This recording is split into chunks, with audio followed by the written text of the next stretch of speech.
Hi అండి, అందరికీ నమస్కారం. నేను మీ సుజాత రవీంద్రనాథ్.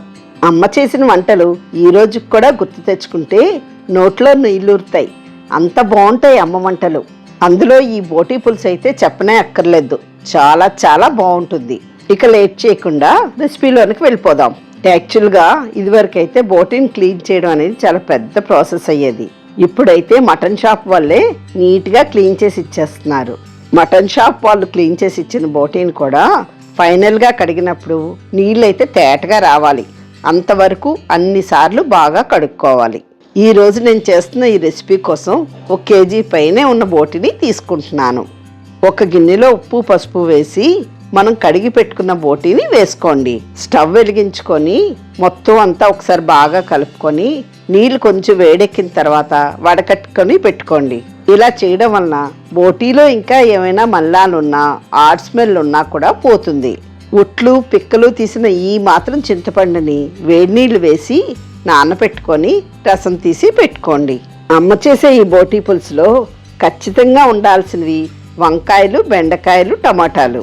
2-3 గ్రీన్ వంకాయల్ని ఇలా పొడవుగా కట్ చేసి ఉప్పు పసుపు నీళ్ళలో వేసుకోండి. ఒక 10 వరకు బెండకాయల్ని ఈ మాత్రం సైజు ముక్కల్లో కట్ చేసి పెట్టుకోండి.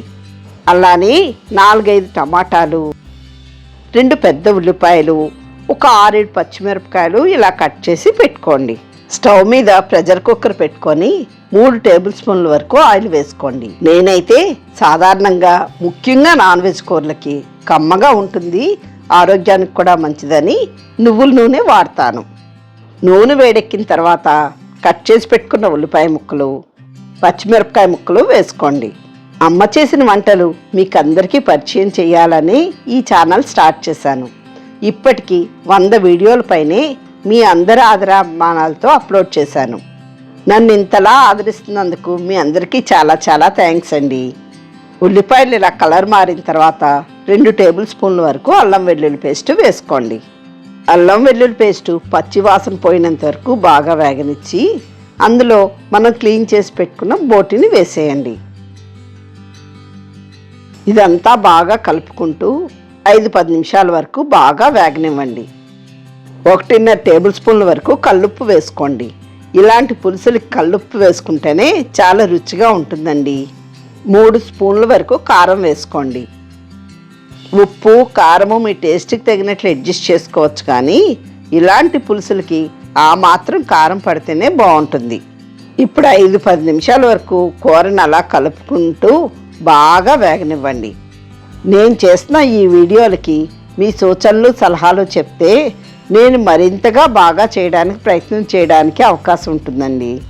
బోటీ కూర అయితే ఇంతలా బాగా వేగితేనే ఆడ్ స్మెల్ రాకుండా బాగా కుదురుతుంది. ఇదంతా బాగా వేగింది కదా, ఇప్పుడు తీసి పెట్టుకున్న చింతపండు పులుసుని వేసేయండి. మనం వేసిన చింతపండు పులుసు కన్సిస్టెన్సీ చాలకపోతే మరి కొంచెం వాటర్ని కూడా వేసుకోండి. అలానే ఇందులో కట్ చేసి పెట్టుకున్న టమాటా ముక్కలను కూడా వేసేయండి. 1.5 టీ స్పూన్ల వరకు ఇంట్లో తయారు చేసి పెట్టుకున్న గరం మసాలా పౌడర్ని వేసుకోండి. గరం మసాలా పౌడర్ రెసిపీ డిస్క్రిప్షన్లో పెడతాను, ఒక్కసారి చెక్ చేసుకోండి. ప్రెషర్ కుక్కర్ మూత పెట్టుకొని విజిల్ పెట్టుకొని ఒక 7-8 విజిల్స్ వరకు ప్రెషర్ కుక్ చేసుకోండి. ప్రెషర్ అంతా పోయిన తర్వాత లిడ్ని ఓపెన్ చేసుకొని అందులో మనం కట్ చేసి పెట్టుకున్న బెండకాయ ముక్కలు, వంకాయ ముక్కలు వేసుకోండి. ఇదంతా బాగా కలుపుకొని వంకాయ ముక్కలు, బెండకాయ ముక్కలు మెత్తబడినంత వరకు ఉడకనివ్వండి. ఇలాంటి పులుసుల్లో కొత్తిమీర మరి కొంచెం వేసుకుంటే పులుసు చాలా కమ్మగా కుదురుతుంది.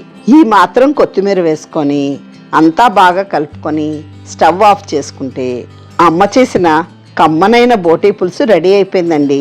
నా వీడియో మీకు నచ్చితే ఇంతవరకు సబ్స్క్రైబ్ చేసుకోకపోతే సబ్స్క్రైబ్ చేసుకొని లైక్ చేసి మీ ఫ్రెండ్స్కి షేర్ చేయగలరా?